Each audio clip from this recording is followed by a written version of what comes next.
Bonjour à tous et bienvenue dans notre matinale. Ce matin, nous aborderons le troisième commandement. Tu n'utiliseras pas le nom de l'Éternel ton Dieu pour tromper ou en vain suivant les versions.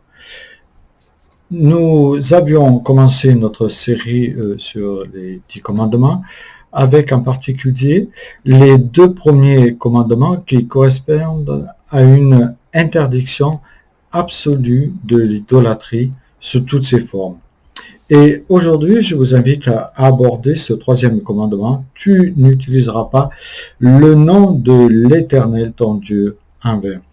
Tu ne prononceras pas à tort, ça peut vouloir aussi signifier en vain, de manière abusive selon certaines versions, car l'Éternel ne laisse pas impuni celui qui utilise son nom pour tromper.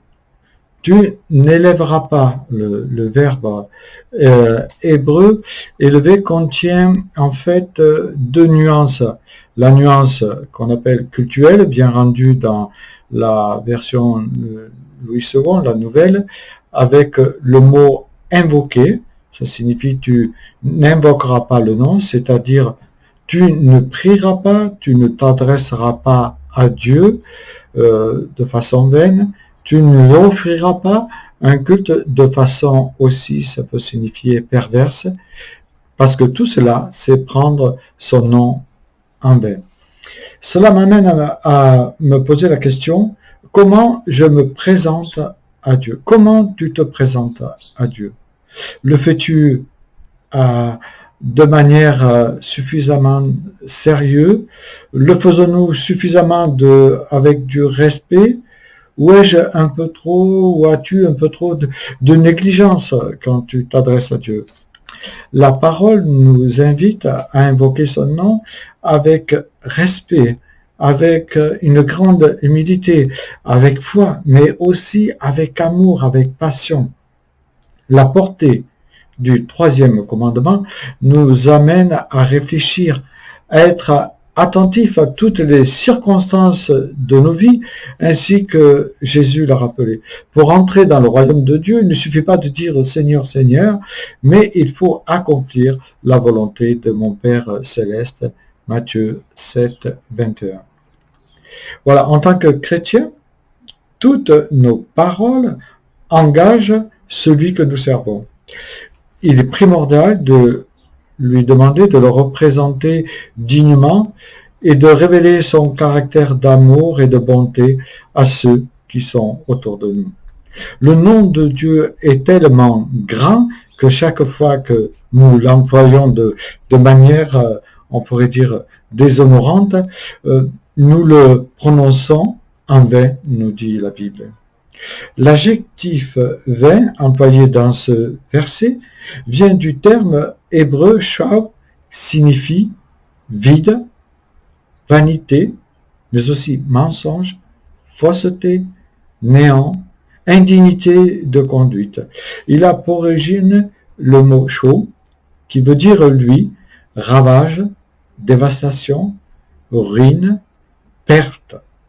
Cela signifie qu'on peut utiliser le nom du Seigneur en vain de diverses manières pour se convaincre que l'on est quelqu'un de bien, tout en dénigrant les autres. Quand on dit trop légèrement « Dieu m'a dit que », alors que cela n'est que le fruit de notre propre imagination, en disant des demi-mensonges, en parlant hypocritement, en enseignant bien sûr des fausses doctrines, tout cela nous amène à dire et employer le nom de l'Éternel en vain. Ce commandement nous montre que les mots que nous utilisons tous les jours de notre vie sont importants aux yeux de Dieu.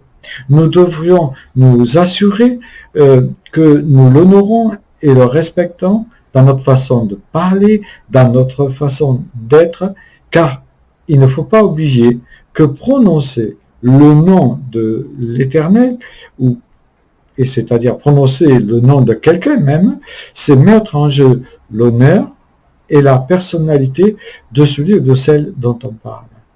Et je dirais que le roi Salomon avait raison quand il dit cela dans l'Ecclésiaste chapitre 5, verset 1. Ne te presse pas d'ouvrir la bouche et que ton cœur ne se hâte pas d'exprimer une parole devant Dieu, car Dieu est au ciel et toi sur la terre. Que tes paroles soient donc peu nombreuses, que tes paroles soient donc peu nombreuses, je répète. Que le Seigneur te garde de toute mauvaise utilisation de son nom, qu'il te pardonne tous tes manquements que tu as eu peut-être en utilisant son nom un peu trop à la légère, qui t'accorde aujourd'hui la grâce de son discernement afin que tu élèves son nom pour que sa gloire luise tous les jours dans ta vie.